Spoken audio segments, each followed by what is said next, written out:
In 2001, another German study caused such outrage that all mention of it was banned in some Islamic countries.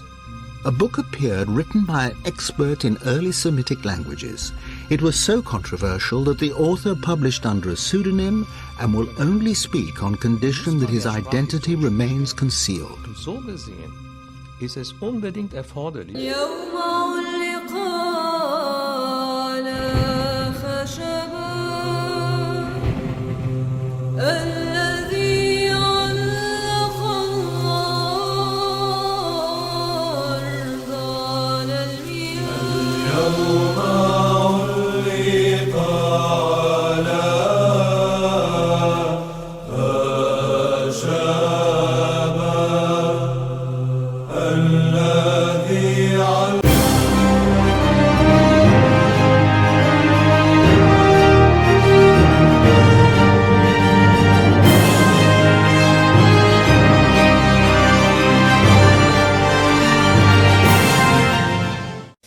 In 2001, another German study caused such outrage that all mention of it was banned in some Islamic countries. A book appeared written by an expert in early Semitic languages. It was so controversial that the author published under a pseudonym and will only speak on condition that his identity remains concealed. So gesehen ist es unbedingt erforderlich, den Koran neu zu lesen. In order to understand it correctly, we need a fundamentally new interpretation and reading of the Quran. Dr. Markus Gross helped to translate the book from its original German into English and is willing, openly, to express the author's views. Es wurde schon gesagt, 20%. Ich würde sagen 25%. About a quarter or a fifth of the Quran contains unintelligible words or words which don't make real sense. That number can be vastly reduced with the knowledge of Syriac to, let's say, 5%.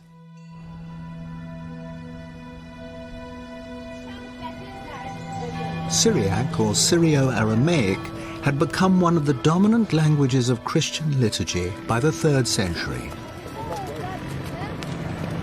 Christ spoke Aramaic, and it can still be heard in remote Christian communities like this town of Malula in Syria. But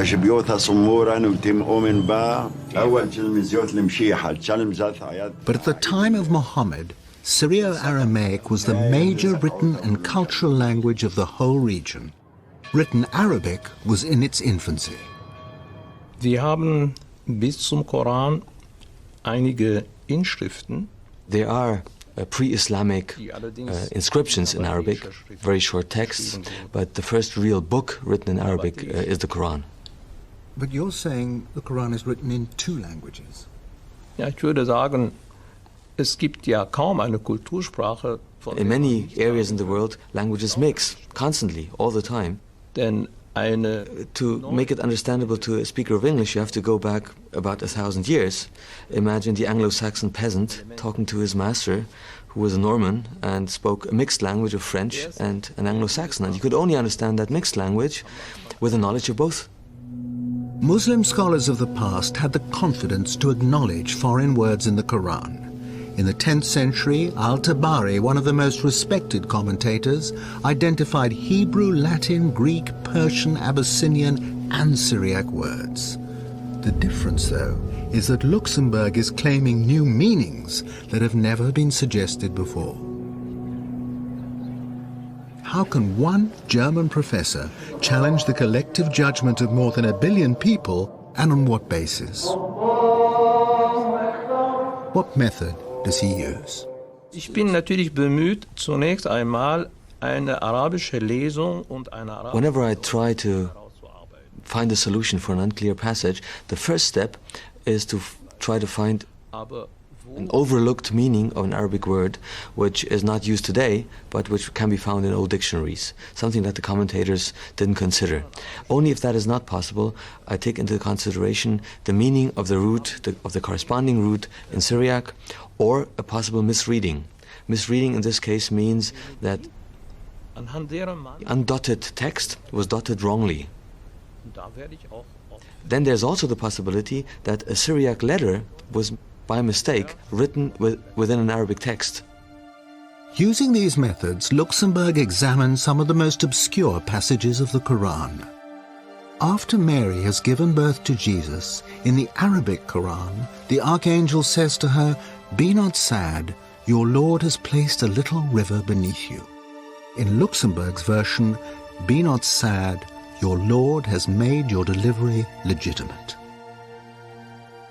And there are other highly contentious examples. God's command to a skeptic in Arabic, "Look at your food and drink, look at your ass," becomes "Look at your condition and look at your overall state." At the end of the world, the earth steps forward in Arabic. In Syriac, the earth splits open. Plausible to some, but do any of these changes affect the central precepts of Islam? Or is Luxemburg just adding a little poetic color here and there? Was soziale Gepflogenheiten angeht, wie zum Beispiel It's certainly not key precepts like the existence of God or afterlife, which is challenged by my interpretation, but many everyday customs. One example is the veil. The sentence was a bit obscure. It's usually rendered that it means cover your head and your cleavage. And if you have a look at the chador, the veil in Iran, for example, that's exactly what is covered. Aramäisch, Gmar, dann verstehe ich ein Gürtel. But with my Syriac interpretation of the verse, my translation is, put your belt around your hips. And the belt was a sign of chastity, also especially used by monks. So that makes it much more meaningful. But Luxemburg's interpretation of paradise causes the greatest offense. In the Iranian city of Isfahan, there's a 17th century palace built to represent the gates of heaven. The cool greens of the gardens beyond express the longings of a desert people and are beautifully described in the Quran, along with flowing fountains and the favors of huris, usually understood as wide-eyed virgins. One commentary, but not the Quran, even specifies numbers, 72 for each righteous man. But that doesn't sit well with 7 verses of the Quran that promise the righteous eternal contentment with their wives. Luxemburg believes he has resolved his contradiction. Mit weiß großäugigen Huris verheiraten. There is one passage in the Quran dealing with the huris, in which it says, وَزَوَجْنَاهُمْ بِحُورَ عِينٍ. We have paired them with dark, wide-eyed maidens. That is the traditional understanding of this verse. If you put the dots on the undotted text a little bit differently, what comes out is, we will make you comfortable under white, crystal-clear grapes. For the suicide bomber, then, not the prospect of 72 virgins in paradise, but in Luxemburg's interpretation, a modest bunch of grapes. German study, as far as I'm concerned, is very Christian-centric. It's influenced by the way Bible has been researched and put together. Bible and the Quran are not the same. It is the connection Luxemburg makes with Christian symbolism that is highly inflammatory to many, but a persuasive argument to others. This 5th century fresco in an Egyptian monastery depicts the archangels receiving souls in paradise. Each archangel holds a grape in one hand, and in the other cradles the departed souls, who are refreshed with bunches of grapes. The grape motif is repeated in the vestments of the priests of the Syrian Orthodox Church, all relating back to Christ's promise to his disciples at the Last Supper that he will not drink again of the fruit of the vine until he is reunited with them in his Father's kingdom. Although Luxemburg's work has been called into question by leading academics and is controversial by its very nature, he believes it opens a door, encouraging linguists, archaeologists and historians to use modern tools to throw further light on the text and its context.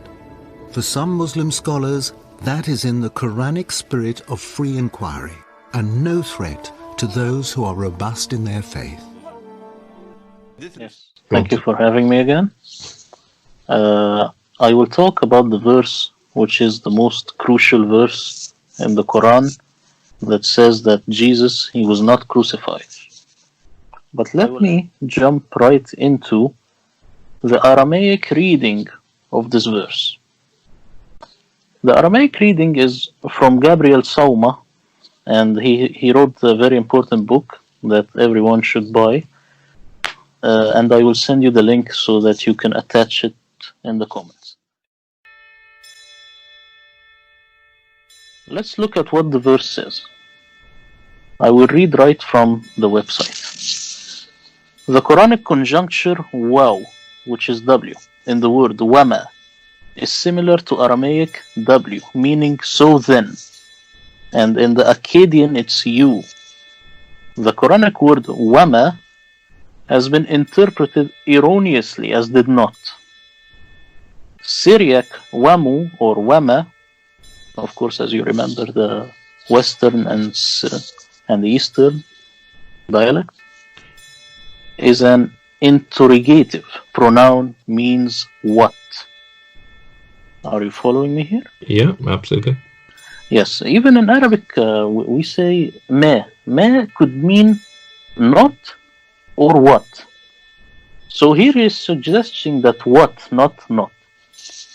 Syriac wama li waluch or wama li wuluch means and what have I to do with you. The Quranic verse wama qataluhu is identical to Aramaic wama qutilu. Syriac wumu qatlui or wama qatlui means what they slew. The Quranic verse wama salabu, of course this is in Arabic wama salabu, which means and they had not crucified him. Wama salabu is identical to Syriac wamu salboyu or wamu salboi, meaning what they crucified. In other words, the Quran is saying what they slew and what they crucified. A confirmation of the death and crucifixion of Jesus the Messiah. Wow, so it's actually saying the direct opposite of what people think it's saying in the Quran. Exactly. Wow. Now I will read the correct interpretation right away, because you see, if people want to get deep into this, they can just read the link I will send you, because it has a lot of Aramaic and it's kind of hard. Let me just read the correct interpretation. Mm-hmm. It says, and they say, we did kill the Messiah, Jesus, son of Mary, the messenger of Allah, what they slew and what they crucified. And to you, open brackets, the women who followed Jesus at the crucifixion, he is blessed, and to them, his followers, as well. Wow, that is a really strong confirmation of the crucifixion, not the opposite. It's amazing that it's so different.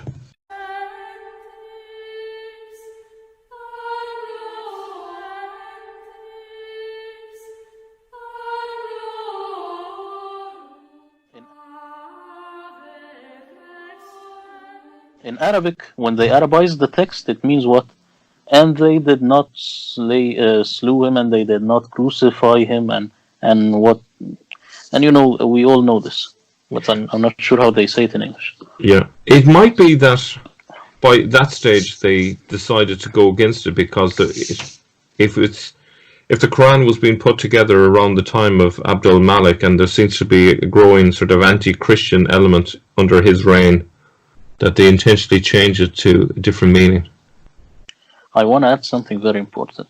Mm-hmm. Abdul Malik, if he did build the Dome of the Rock, and I have now some studies suggesting that it was actually built at the Abbasids' time, but let's go on with the idea that he built the Dome of the Rock, and the mosaics inside was during his reign.